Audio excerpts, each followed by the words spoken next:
thing there is who? Yeah. Again, I want to go back on that train thing. Really, in a sense, there's no train ride without a passenger. The train isn't experiencing the ride. The train ride is based on the passenger. This is realizing or entertaining you're not the passenger. That's sort of like being in the station. The station witnesses all the trains coming and going. Accent on both. Coming and going. Mostly because we're out to lunch, we don't see it coming. And because we don't see it coming, it doesn't seem to go. But if you start letting it go, you'll realize it's coming. Yeah? You'll get it like a beep, beep in the tunnel. Before you see it, there'll be a sense something's cooking. You'll feel an dis-ease arising, and then the thought starts speeding up. And so that's the train coming. Once you see it coming, see it coming, not go with it. See it coming, then it's natural, its nature is to go. And so, being the station never takes a train. If it took the train, it wouldn't be the station. So, basically, your consciousness is the station in a sense. It's witnessing all the trains. Yeah, you witness the thing, and the witnessing can get more acute over time. You can see, it's like the hallway of shit and fans. Yeah, and most people live in the consequential level of that. They're like, it's like a gauntlet. They're running the hallway of shit and fans, hoping they don't get hit, but they have a tendency to look at, oh, I hear something, and that's the fan going on. Oh, I see something moving, that's the shit, and then you get hit with the shit. And, obviously, it's too late then, yeah? So you want to have some kind of awareness of what sets up, the fan to go on and what aligns the shit, and that tendency to want to see what's happening to you. That's the freedom, is awareness, because it illuminates the hall. When you're on a consequential level, it's like being in a dark hall. You don't know the punch is coming until it hits you. And then it's all about how can I minimize the damage. That's what we call managing. To me, that's not managing at all. So this is just an awareness that's ever present in every moment. And for that awareness to be noted, we're conscious. Yeah? We can be conscious of the awareness, and if we are conscious of the awareness as a Paul, then that awareness will be infrequent. It will be based on what our head says. Did we do something that would allow that awareness to be known, like a retreat or whatever? Or are we working where that awareness, I never even, not conscious at all when I'm at work. Yeah? So the mind plays God with the awareness when it believes it's conscious of it. When there's only consciousness of it, that's it. Yeah? Consciousness of awareness, that's it. It's when it's who's conscious of the awareness, that's what causes you to entertain, you can be unconscious of it. But consciousness of awareness is it. That's the station in a sense. When you become a passenger, then you're on this ride of unconsciousness and consciousness. I'm getting more conscious or I'm getting less conscious. And it's all based on what you've done or had or what you didn't do and have. So you play God, really.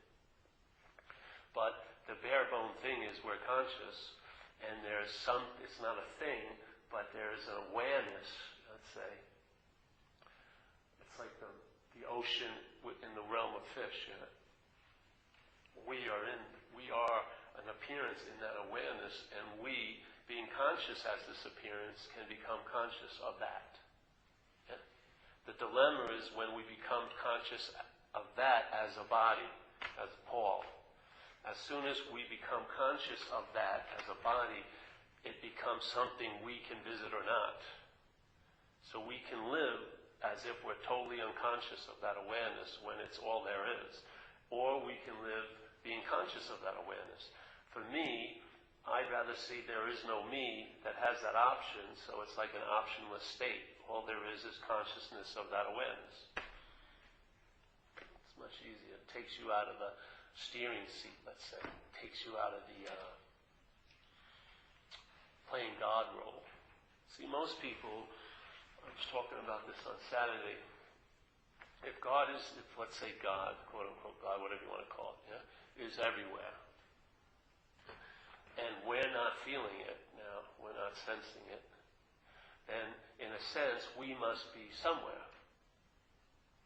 We must be in a special somewhere that doesn't include everywhere. Which in fact is an impossibility, but we can make it seem so here. Yeah? So the special somewhere is identification as a long-lasting, independent, separate entity. That's the little gated community I live as. In this special somewhere, I don't experience a sense everywhereness. Now I can make a concept of everywhereness and have it in somewhere, but see, everywhere can't be put into somewhere. Yeah? Hey, come on in, folks. Hey, bring a seat and sit down. Yeah, well, we were supposed to not have this meeting, but I guess we were wrong. So here's, yes? What was it?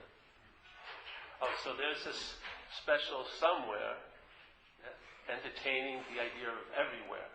But you can't experience somewhere, everywhere, as a somewhere. It's a recognition there is no somewhere that's everywhere. Yeah?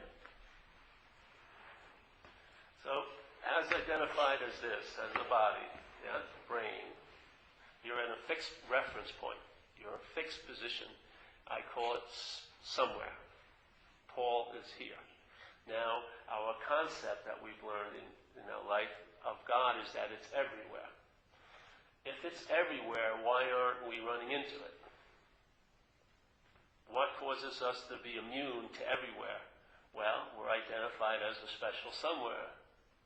So there's a made-up, gated community that has separated ourselves from everywhere, and now we're living in somewhere, Paul, and Paul may get an inkling to start trying to experience everywhere. So he reads books about everywhere and spiritual processes to get to everywhere, and it may take a couple of lifetimes, but if you purify your special somewhere, it will be suitable to know everywhere.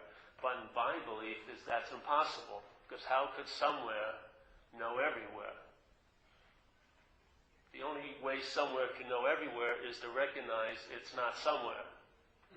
When it recognizes I'm not somewhere, that's everywhere. That's exactly what it's like. It's exactly what it's like. This is a constant, stubborn taking of a position that I'm somewhere. I'm Paul. I'm in this body. I'm this and that. And I've located myself, and all day my thoughts locate me as a somewhere. This is Paul. This is the one constant in life. It's been me. This habit of demanding being a somewhere excludes everywhere. You can't have a somewhere in everywhere. Somewhere is obviously everywhere, because everywhere's definition is it's everywhere. So your little special somewhere cannot exclude everywhere. You can only make it seem like it excludes everywhere, and how you're making it seem like it's excluding everywhere is you're not sensing everywhere at all. But in fact, you are sensing everywhere, but you're sensing everywhere as Paul, and you're calling it Paul, and it's not that.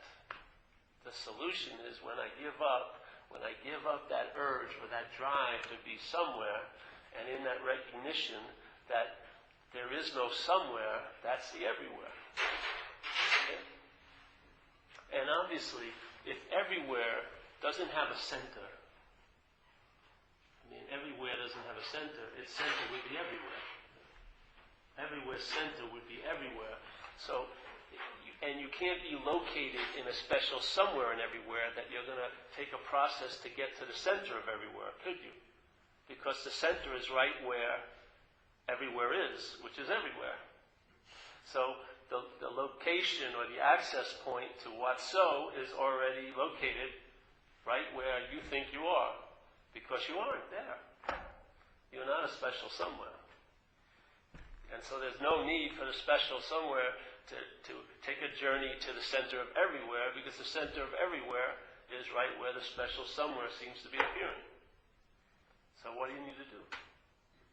If you take a step, you're actually taking a step away.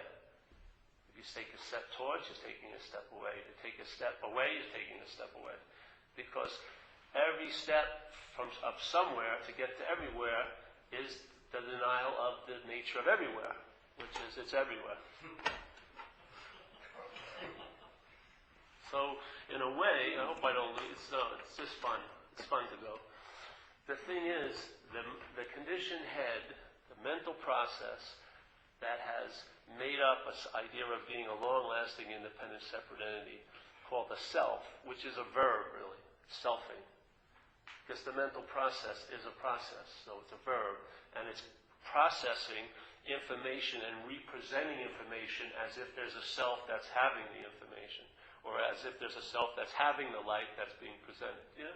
It represents conscious contact with the interpretation that it's Paul that was in conscious contact. Paul is what's hearing, seeing, feeling, tasting, touching, but in fact that's not so. Part of that idea of Paul is part of conscious contact. You're actually in conscious contact of the Paul being made up by mental process. But now we're sort of ignorant of that. Yeah? So, because consciousness is constantly shining, and it sees the mental process of hijacking conscious contact, saying, I'm the one who's seeing, I'm the one who's feeling, I'm the one who's tasting, I'm the one who's touching, I'm the one who's smelling, I'm the one who's thinking. Yeah? But in fact, if you opened your eyes and there was a window there, and a bird went by, you'd see it. Yeah? And your head would say, I didn't want to see that bird, but in fact you saw it. Because the conscious contact is quicker than the interpretation of the mind, that it's you in conscious contact.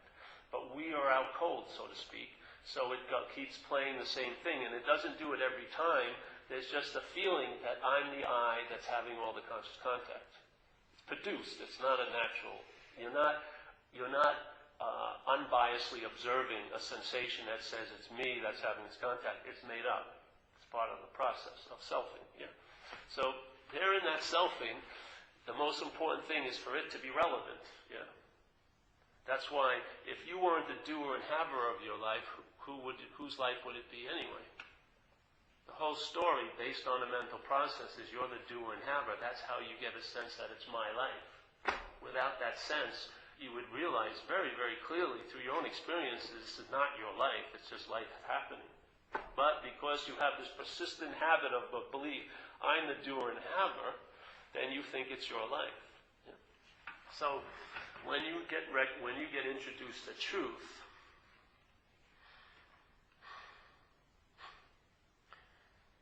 the special somewhereness takes the role of being the subject, and then the everywhereness becomes an object in the somewhereness for the somewhereness to either entertain or not. So let's say that special object called everywhereness is God, it's in a vernacular. And now it seems like it's up to you if you know God or not. Which God is really playing which? The mental process is playing God with the idea of God, because it's really based on what you do or have if you're going to know that power called God. So I would say you're the higher power in that situation. So you say, I'm a special somewhere, and I'm going to know everywhere, and I'm going to do something and practice something to get to everywhere. Yeah? And I'm going to acquire everywhere and bring it back to my special somewhere, and it should give me an advantage in the special somewhere, because I'm the one who knows everywhere. Yeah, it sounds good, but in fact it's impossible, because the special somewhere cannot go to everywhere as a special somewhere. Because there is no special somewhere. All there is everywhere. But see, when the admittance of all there is everywhere occurs, you as an individual entity has no relevance, and that's the absence of you, and that's truly the presence of the Spirit. Literally. Yep. Paul, what about just recognizing that truth of the consciousness or the Spirit or whatever it is, and just, as far as love goes, you're loving that presence. Can you talk a little bit about that? Because I find it to be so rewarding. Well, for me, it's loving as the presence, not loving the presence. Once I start loving the presence, I've objectified it. Yeah? And then if I love an object, I will also hate an object. Because that's the dualistic constraints of interpretation here. It's got to be either or. There's got to be two sides of the coin. That's why a lot of people love someone here, and the relationship in time turns into a hateful one. Because you can't escape the duality or the dichotomy of this place. As long as you make that an object, the presence, you're going to hate it and love it. Seriously.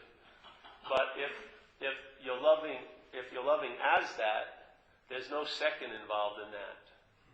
Yeah? There's not a love and hate in that modality because it's of singularity. But everything that's appearing is of duality. This is of duality. So this is constrained by the mental blueprint that's projecting a body. You can't escape it. So it's either or, yes or no, inhale, exhale, left ventricle, right ventricle, left hemisphere, right hemisphere, 2 eyes, 2 ears, 2 arms. Yes, backward, forward, closer, farther. All that things, yes and no, we're all defined by that. And duality can be happening in a second or it can be years. So you can see the life of someone who is an addict and then gets recovered. Recovered is a perfect dualistic expression. So they went way this way, craziness, fucking up, this and that, and now they're going way, they're really nice and helpful to people. Yeah, it's a perfect example of two polarities. See? So the pendulum, everything here in interpretation is swinging. And the only difference is in degrees of time. So you may not notice it. Yeah. But everything in mind appearing here is dualistic. When you see everything, after a while, after seeing it, you'll get the blueprint vision of it, which is everything is like low tide and high tide. But no, there's never a lack of water in the ocean. When it's low tide, there's not less water of the ocean, and when it's high tide, there's not less water of the ocean. It's just an appearance. So in appearances, there's always low and high. Yeah? I'm doing good, I'm doing bad, I'm feeling connected, I'm feeling disconnected. In interpretation, you can't escape that. You cannot find nirvana here. There is no utopia. It's impossible. Because it's an interpretation defined by a split mind. You cannot escape it because you're a product of that mental process. How can a product of a mental process escape the process? Self can't get out of self. You ever heard that? Self can't get out of self. Why not? Because self's a mental process. And to get out of self, you'd have to leave the mental process, but you can't leave it as a self. Because it's a product of the mental process. That's the whole point. You were never in self. That's your escape of the mental process. You are not the product of a mental process. You're the consciousness or the witness of that. Probably not the witness of it, but your potential to witness is available. But when you're identified as that, you become ignorant of what you truly are. So your consciousness, in a sense, gets turned away from being conscious of the awareness and becomes hyper-conscious of the body and the mental process and then you become identified. See, it's like the scientist is looking through the telescope because the telescope facilitates him seeing the stars. Now, if you looked at a picture of the scientist looking at the telescope, the stars haven't actually come closer. It's just perception. Yeah? He looks at it through these certain set of lenses, and it affords his vision to see the stars, like if they're closer. Yes? So let's just say consciousness is manifesting or coming through. I don't say coming through because this is actually caused by consciousness, but let's just say consciousness comes through this telescope. Yeah? This is the interface into this, what we call the world. And it comes through this telescope, and because of the way this is built, this is like a dualistic apparatus, it can see itself as other. Yeah? It can see itself as other. It can hear, feel, taste, smell, and touch itself as other. Yeah? As things and trees and wind and everything like that. So consciousness cannot have that experience of other except here, because consciousness is singularity. There's nothing other than consciousness. So there's no experience of other in consciousness except here. But unfortunately, when it moves through this telescope, the consciousness gets identified as the telescope. So you believe this is what seeing, hearing, feeling, tasting, touching, and the mind, the mental process, reinforces it all day. Because you have a narrative of you seeing, hearing, feeling, tasting, touching all day being played up in K-Pol. Yeah? So this thing keeps you reinforce the sense of being identified as a self. So the oneness forgets its oneness and gets caught up in the two-ness.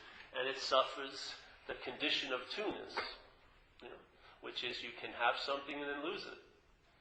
You can really want something and never get it. You can have really had something great and lost it. You can pine away and look for love when you are the source of love. All these things can occur here. Yeah? So, but the idea of the relevance of self is amazing, because it doesn't want to know God unless it's up to him or you or her to know it.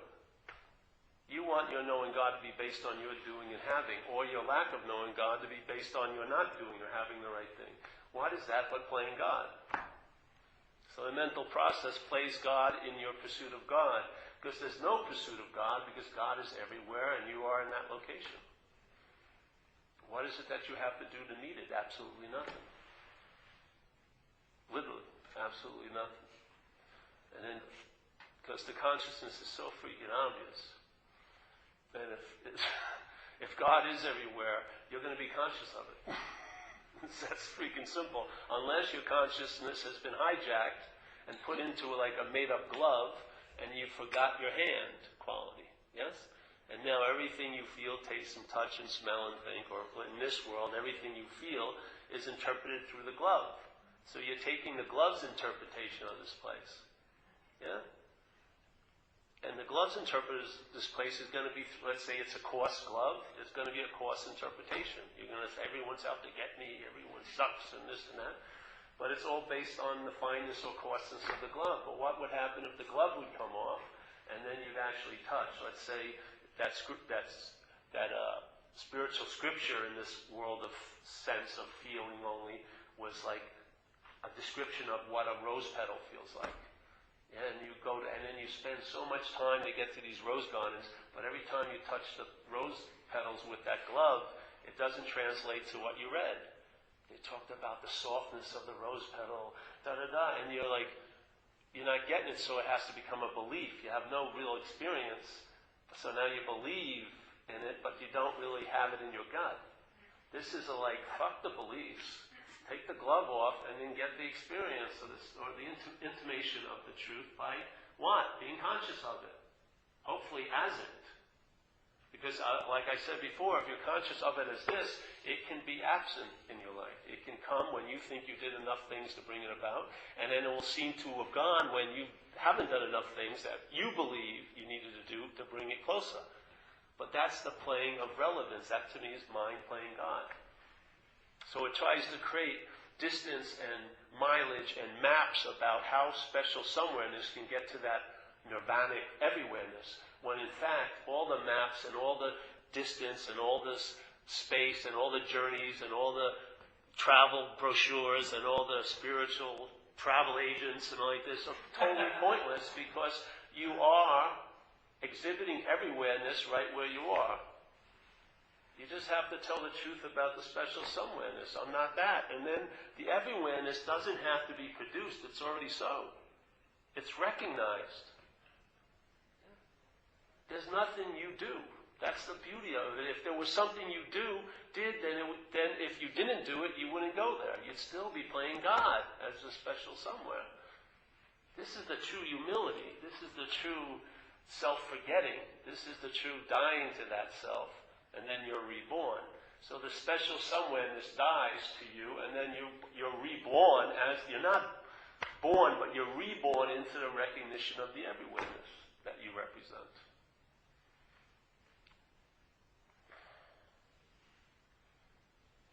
And once the consciousness is confronted with the obviousness, it just becomes more obvious to it. Yeah? Once it starts coming out of the trance, there's no stopping it. It's not like a slow extraction of the head coming out of the self's ass. It's a pop, boom, and then the obviousness of being conscious, yeah, and then realizing all the little mental stories that have been written about you and all this and all that have absolutely no influence whatsoever unless you believe them. But you have to believe them as a special somewhere. because they're all about a special somewhere. If you're the consciousness, you can see the mind believing it, but that doesn't mean you're believing it anymore. And you can see the mind denying it, and that's not you denying it either. Yeah? Because the relevance of the mind will keep writing itself into the story. It will actually truly submit to you every day that it's the reason why you know something or don't know something. And if it is, then it has more power than the thing you want to know. So I just throw that thing you want to know away and admit the true power that you're under, which is that mind. But there is a higher power, like we talk about in recovery, yeah? That's greater than what? Self. And I believe you're sitting right in it now, yeah? So, I have a lot of questions, but let's do the first one that's my mind. So,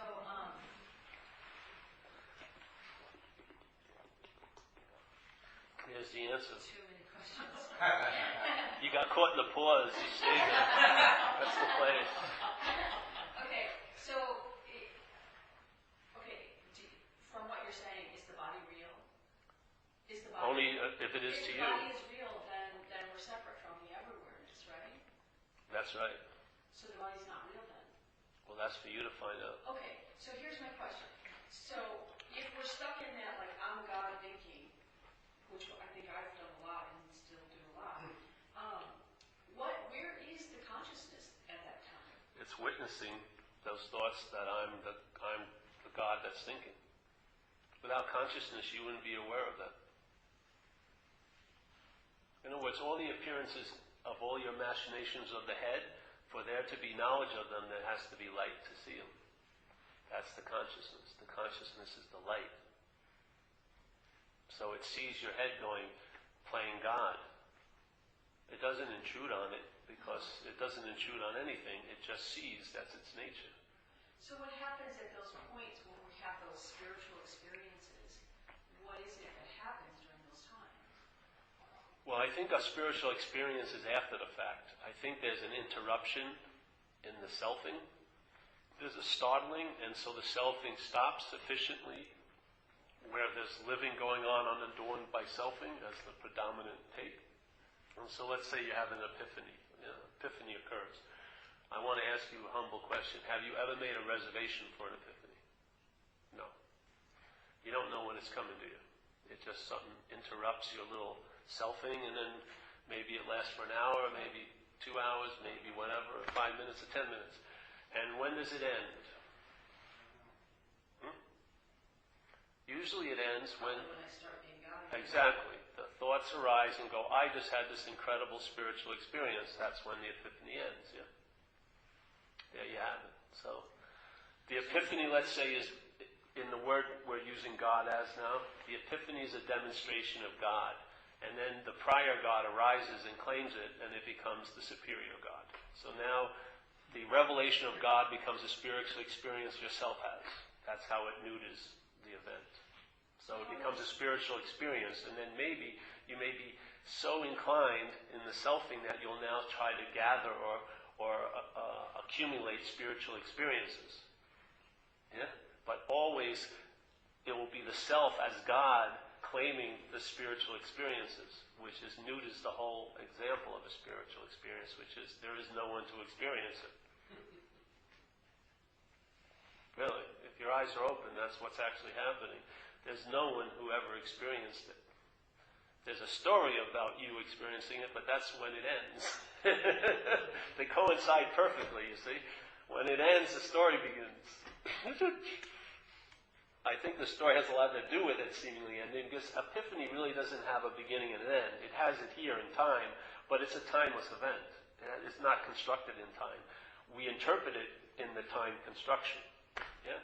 We put a bookend in front of it and behind it saying, oh, I was there before, then I went to that waterfalls, and then something happened, quote-unquote, the epiphany, and now I'm just calling up my friends and comparing my epiphany with something they had.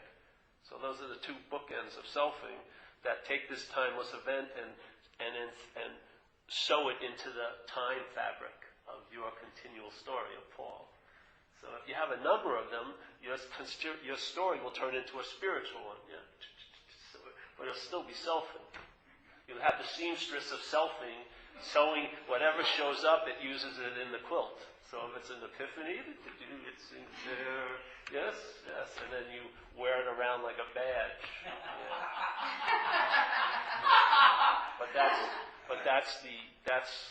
That to me is the re-arising of the self that becomes dominant. The example or the revelation of God is undermined immediately. So who's playing God? To me, the self is playing God. It makes your sense of God very, very interrupted and infrequent. It does. That's what it does. Because it's like the God of the Old Testament, it doesn't brook any God in front of it. Selfing is a jealous fucking motherfucking God. It'll smote you, and if you don't do what it says to do, it's don't put another God before me. It sounds just like my head when I read the Old Testament, though I don't read the Old Testament, but when I hear about it, it sounds, geez, that sounds just like me. They were calling that God. Well, I wasn't calling this God, but I was living as if it was God, which is worse. Because at least if you're calling it God, you have a sense of it not being you. But when you're living as it, and it's playing God, jeez, man. Yeah. Just humility just seems like the real vision of really, removing a lot of, I think it just kind of speaks for itself. And I'm just curious about consciousness as the gift, like realizing, oh my God, this is everywhere, this is now, this is who I am. And then just back to the love part of it, just like appreciating that as a gift, the presence of that, which is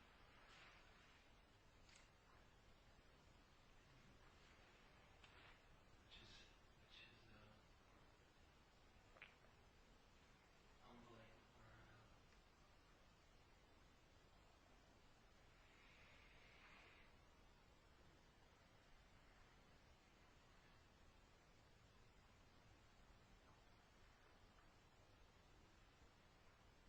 Well, it's very humbling to be everywhere.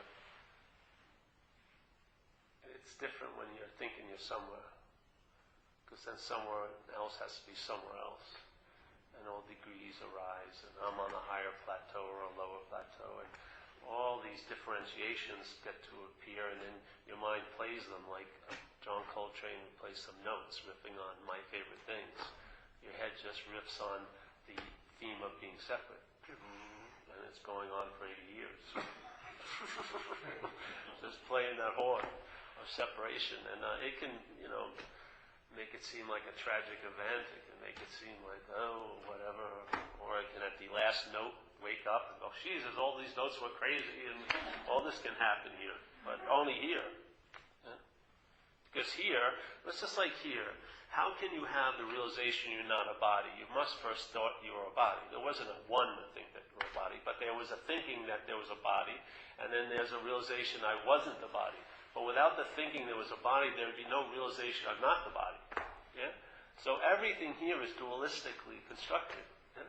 So there's the sense of being a body, which is one side of duality, and then there's the realization I'm not the body. But what's not the body doesn't need a realization of not the body, because it knows it's not the body. Yeah? It's singularity. It can know no other but itself. Yeah? So it's all knowing. But in duality, it can become identified as a body, and then in duality, it can sort of wake up from that and realize I'm not the body. Hallelujah. It's a pretty nice little game to play. It seems like if you got rid of those bookends, the download would be so overwhelming that it would just short circuit your brain. You would be like in a Buddhist state all the time. And Well, it could possibly be that, but in fact, I don't know what will happen. But there won't be anyone there for it to happen to. So that's good news. Okay, so, and your earlier point where you're saying you're moving, looking for this, goes back to your example of St. Francis, where what's looking is actually here. So each step you take forward, you're simply part of that. But I guess what fascinates me, Paul, is like you've obviously had some sort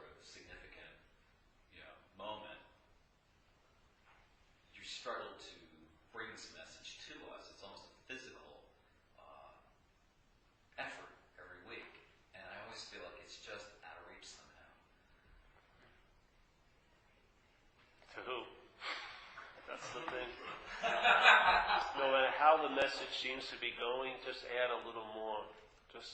You don't have to say to who, but take it a little farther, because there's an implied sense of being a somewhere that's holding it. So just see it. If that somewhere isn't somewhere, that's everywhere. Well, I get where you say, okay, ask who's the meditator, and why do they want to find this? I get that, but there still seems to be like, that's a stupid question to ask, but I just kind of wonder, like, what would a day like be with your awareness? What's the big difference that's going on there? Is it that there really is? There's no difference for me, but to see the days forgotten may be quicker. You know what I mean? In other words, in a sense, it's like an optionless thing. I can't even put my hand back there because it's bye-bye. I can't even send my mental hand, my thoughts back there to grab something because it's bye-bye. So it's almost like any looking ahead is forced in a way because there's nothing to look behind. There's nothing there. And then the future has this incredible quality. It's not happening. And if you really get pragmatic, there's a recognition it's not happening, and so all your interest and attention about it sort of gets dismissed from it, basically on that one fact, it's not happening. So now, what draws your attention has to have one quality, it's happening. So you start having an immunity to what's not happening. And yesterday ain't happening, nor is like a minute ago, and tomorrow and what's going to happen tonight isn't happening. And so there's like the cloudy vision has been cleared. Everyone has vision, let's say. Everyone is seeing. But what's occurring is because of the identification, I'm going to have trouble seeing soon as it's getting dark in here. Everyone is basically seeing. Yeah? So let's say it gets darker, yeah, in here. The seeing would seem not to have any use, so you'd be looking. You'd be looking for the light, and you'd be looking from memory to try to remember what this room looked like. Yeah?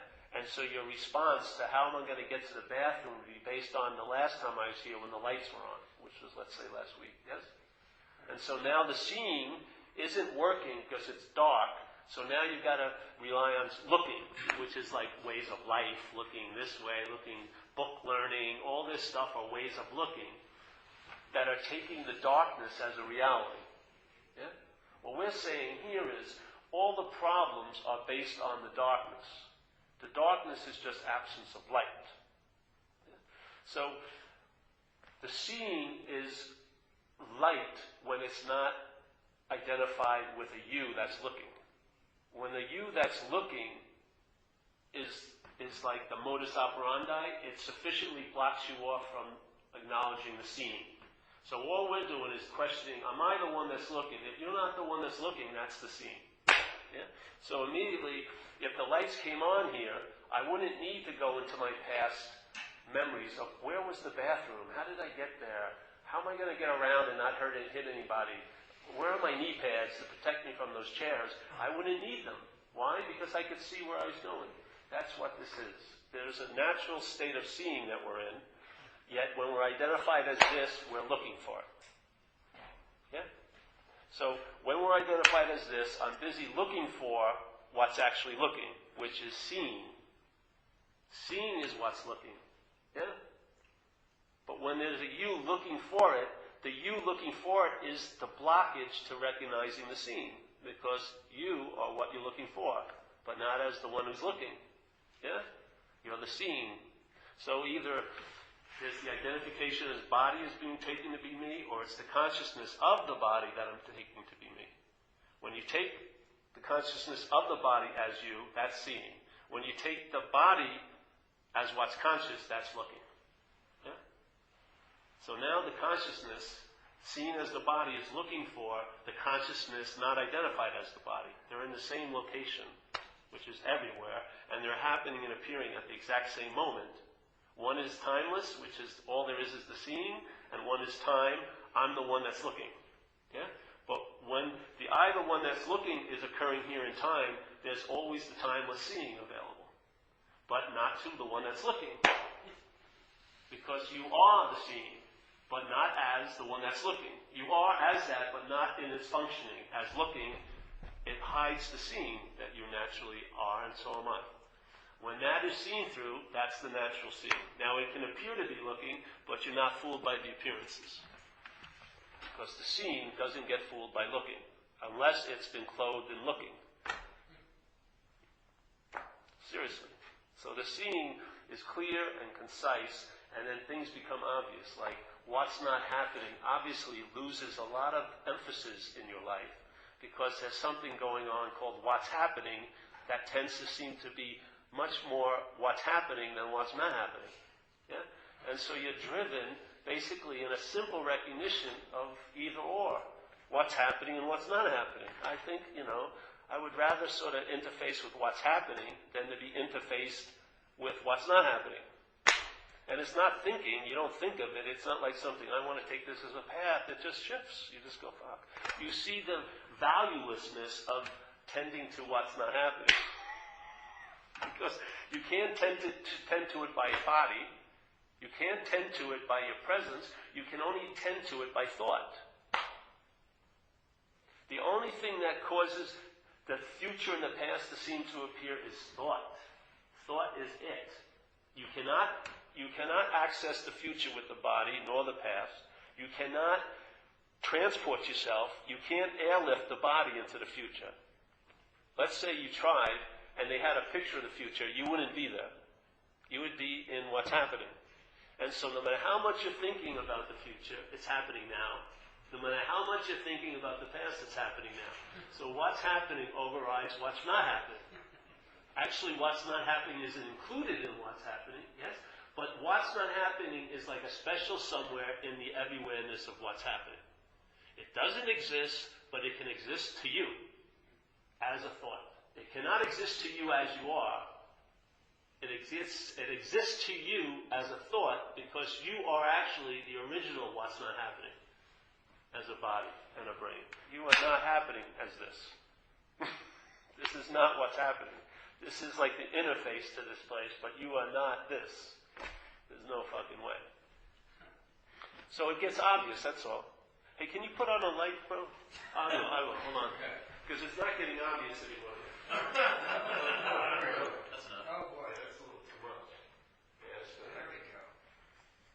That sensibility has gotten very clear to me as to what's not happening when I'm engaging in that stuff. It just has this quality to it that I'm all in a delusion, on a story of it just lacks the quality of what's happening. Yes. It lacks the 3D sort of sensibility. Just I'm quick to become aware. Oh, I'm gone somewhere other than here. Yeah, I do know. Brings me right back, And as I know I've come over the course of time, that has become much quicker in awareness of when I'm doing that, And things and situations and circumstances trigger me to engage in that sort of thing, and I'm less interested in doing that now. Exactly, because see, that's what happens. It's sort of like the glove and the hand in that picture. The glove is like thoughts, yes? An interpretation of feelings, which is usually through thought. They come, and then you forget the hand, and now you're touching life by thoughts. It's sort of like every time you meet what's happening, the tentacles of the parasite of what's not happening touches everything and translates it into what's not happening. And there's something missing in that kind of life. It's called life. You're missing it. It may not seem like much, but it's a big deal to some. I mean, if you're here, you might as well actually be here. Try it out. See what's going on. Yeah. Don't take this. Don't take this. The word of this, please. And don't waste any time trying to convince this. It's unconvincible. It can be thoroughly convinced, and 5 minutes later, it's unconvinced because it's dualistically contrived. Yeah. So it has what it calls the ability to be convinced, but it's only in the dualistic terminology where it could also be easily unconvinced. That's not being convinced. To believe with certainty is being convinced, and this has no certainty in it. none whatsoever. It certainly is all passing and on sand, yes? But to believe with certainty is something else in you. I don't know what. It's an aspect of mind, but it acknowledges in a sober moment what's actually going on here. And it makes a big effect on it. And maybe just then you get weaned off of the tit of what's not happening, and you start drinking the milk of what's being offered here. And then blue becomes blue and red's red, and things become obvious. Yeah? You don't need as much guidance as you think, really. You really don't. You have the ability to sort of to know what's appropriate or not for you. Like when you were a kid, I didn't have to be told I was having fun playing with Wayne Griffith, with Army Men. I did it every day for years. There was no, you had an incredible discernment. You knew when you were doing something you liked or you were doing something you didn't like. There was no big thought about it. Yeah, you had that sense. What happened? We outgrew a lot of stuff. We grew into another form of living here, which isn't living. It's interpretation. One organ took over the whole show. And it's not your dick, it's your head. The dick took over. I mean, this sometimes, represents the head, but the head's taken over. Seriously. Thinking. Thinking is used for everything here. Thinking is good when you're building a chair. That aspect of thinking is fine, but it's gone off the tracks when you constantly are going over and over and over what can never be undone. By thought. You cannot redo here. You can't call a stop to the play and have all the actors and actresses leave the stage and then get the director over and say, hey, I'd like to have him say something else. And I don't want to do that entrance. Hey, too late, man. It's one take takes all here. One take and it happens. Why would you want to revisit it when it's not happening with thoughts? Yeah. Can't you just... If you realize you're the station, you won't get on those trains of thought. You won't. You'll see them coming and going. And you'll see the sign, local to hell or express to hell. And then you'll just stay as the station stays, which is a witness to all trains, but it doesn't become a passenger to any of them. Yeah? You see it, but you don't have to get on it and become identified as the one who saw it. Yeah? Because it's much... See, if a train starts picking up speed, it's going to hurt the longer you're on it if you jump off. If you get off it before it even starts, that's fine. Yeah? But if you jump off it when it's going 10 miles per hour, you may get bruised a little. If you jump off 30 miles per hour, you're going to get a couple broken legs. 50, you may get killed. Yeah? So a lot of people, they have no awareness.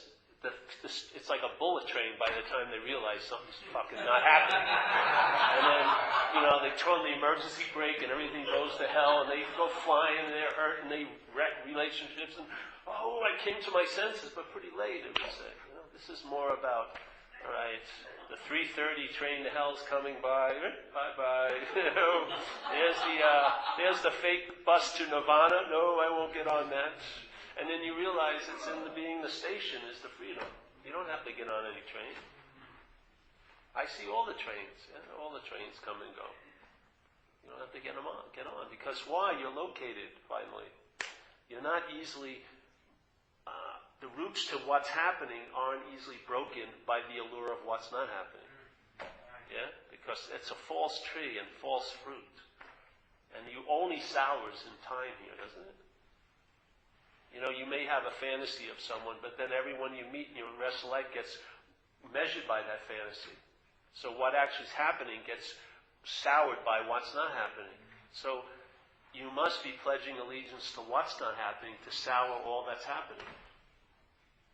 Yeah. You have an idea of beauty and ugliness. Man, it's so crazy. Eh? When you were a kid, did it matter if your mother was super fat and ugly? You loved her no matter what.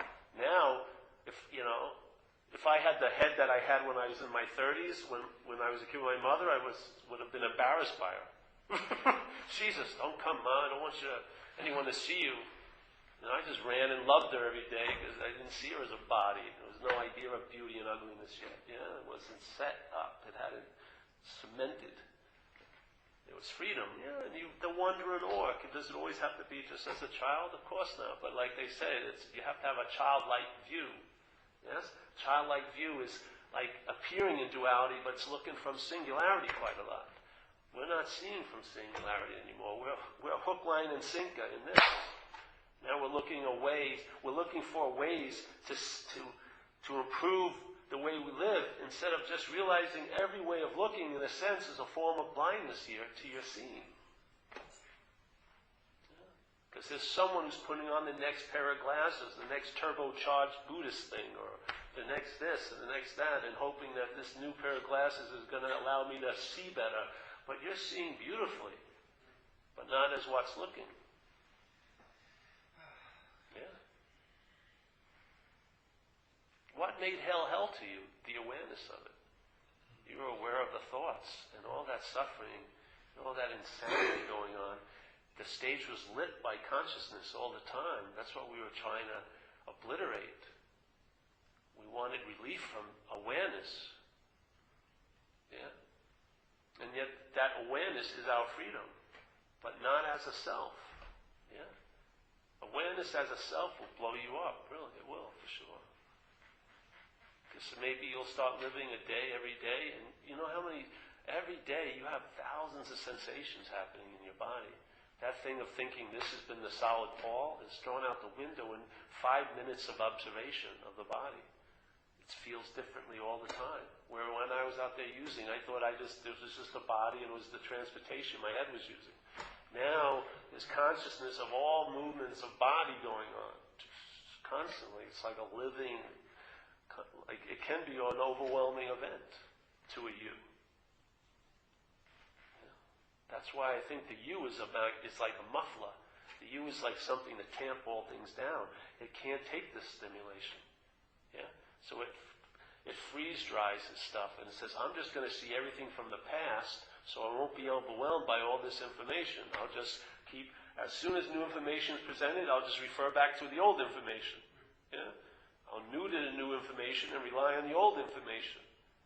So instead of having everything is being refelt and rethought and rehashed and represented, there is conscious contact, but it gets represented as I'm in conscious contact. There's total representation. Yeah.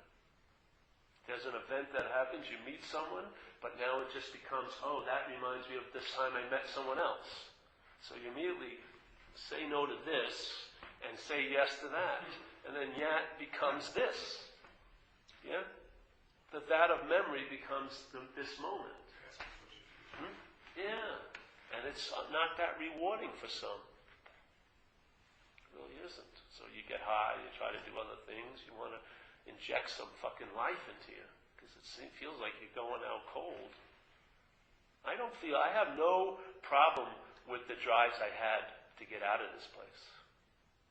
I just thought the direction I was looking at was from self, so that was the dilemma. But those feelings of something's wrong here I'd never in my life would invalidate them. They were pretty good indicators that something was amiss. Yeah? So that idea of the special somewhere, trying to know everywhere, you have to realize how pointless it is. Because obviously if everywhere is what it is, then that special somewhere is actually everywhere. But not as a special somewhere. You talked about water. You said there's plenty of water. Yeah. But my mind keeps telling me this, I'm running out. That's the thing, your mind's telling you, but you're not that.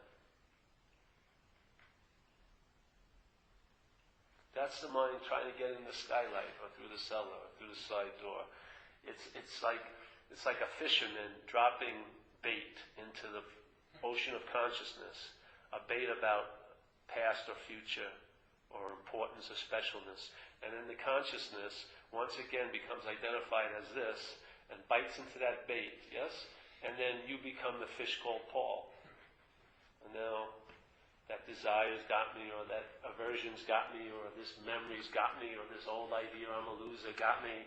And then you dance on a puppet stage without any awareness of the strings. You're thinking it's your legs and arms, but it's all fabricated. It's all a mental process. What occurs is if that bait goes down in the water and there's no taking it, then you don't become the historical fish. Though it doesn't stop the bait from being dropped, mind will do what it does. Yeah? It will present thoughts. It will interpret feelings. It will constantly look at life from a self-centered position. But that doesn't include you. You can be free from it by, you're just seeing it. And the thing is, every horse you've gotten on in this life, you've always had to get off. Why do you want to get on anymore? Might as well just stay at the stable, stay as the station. Just stop taking these train rides. If you think you have free will, exert it, Say no. I don't even do that. I just don't believe there's a Paul to say yes or no to the station. I don't believe any impression or sense of Paul can override the fact that I'm the station. That's all it is. I have been convinced that this thing is totally irrelevant. It has no power to sway me or take me or make me into anything unless I believe it. Yes? There's no I believing it unless there's that belief. Well, that belief has been... A revelation has been produced, has been offered to that belief, and the belief saw the obviousness of it. That's all. It's the station, that's that. And what's great is I can watch a lot of people thinking they're passengers on the train, and I don't have to get on any of those trips. I can hear all the calamities and the great highs of being on a train ride, but I sure like the peace of being the station. Yeah, I like that stability. I like that constancy. I really like that total reliance on it because it's optionless. It's choiceless. You are that. There's no getting around it.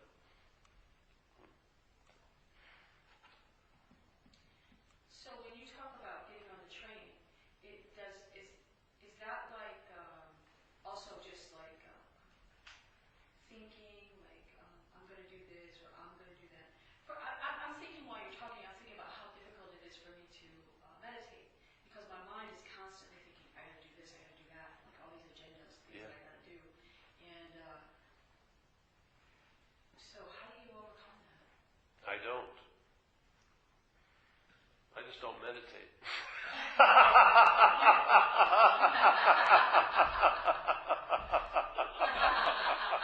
I'm free from the whole situation.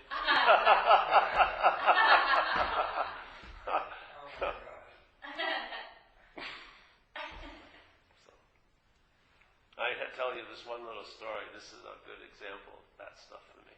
I've said it many times, but I remember when I was out there running around, with spirituality, I'd go to these sweats in Mount Shasta. Well, this lady took me to this super duper sweat once a year in Mount Shasta, where all these people driving with long hair and Harleys would drive. They were like the gods and the goddesses coming from North Carolina to see this Indian who was holding this Native American sweat. It was like the Super Bowl of sweats, I guess. So I was there. For a weekend, for 3 days. Now, I didn't know anything about how prestigious this was or anything like that. I just was going to check it out. So I went in there, and I'd never been in one of these things where they built this tent out of natural birch, I think, things. It's really cool. And they put all these canvas on it, and then people go in there, and there's a pit with these rocks.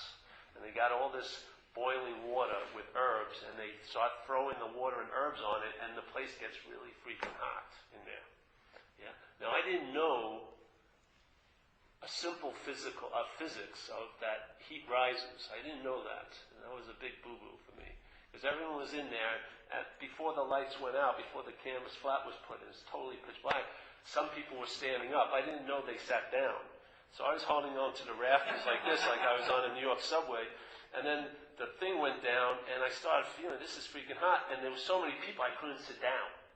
So I burnt here, and my nostrils and my ears got burnt. It was so funny, and I was dying. I was trying to sit down. No one was, hey, you! It was like dying. And then they opened the flap, and I tried to get out of it as fast as possible, jump into this stream, and then cool off. It's a huge rush. And so I did this, and I kept doing it. And I mean, it was suffering. I got a little more strategized. I sat near the flap at the end because once I got stuck way in the back, and I swore I would have made a pact with the devil to get me out of there. I was dying. I said, just let me out. And it was all the socialization that kept me in there. I was just go get out of here. It was just so crazy. But I made it through the weekend. Yeah. I learned my lessons, but I was burnt in it, about. And but the reason why I felt like I stayed was I was trying to get something, something.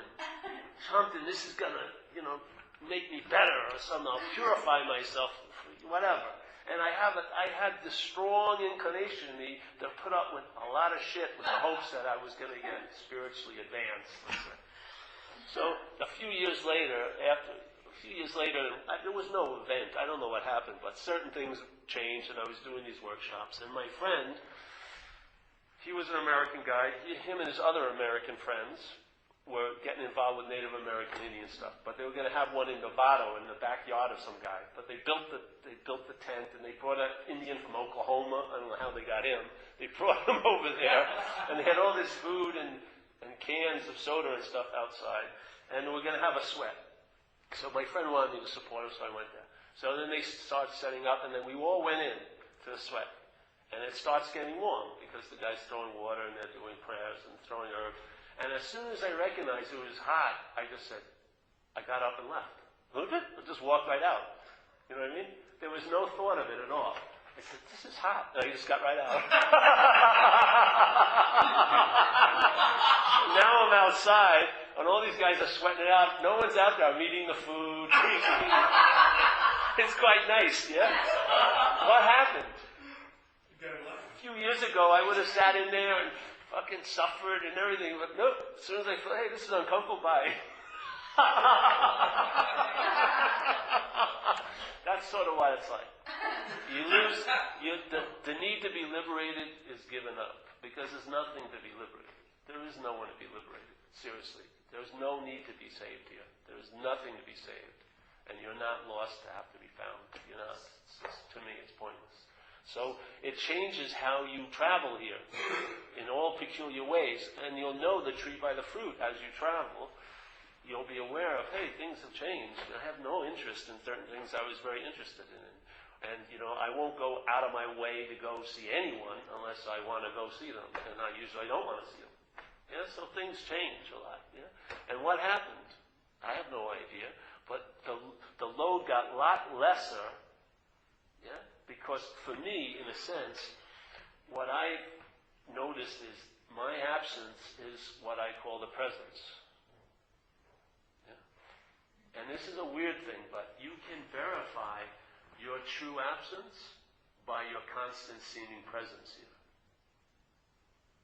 It's a weird thing, but listen again.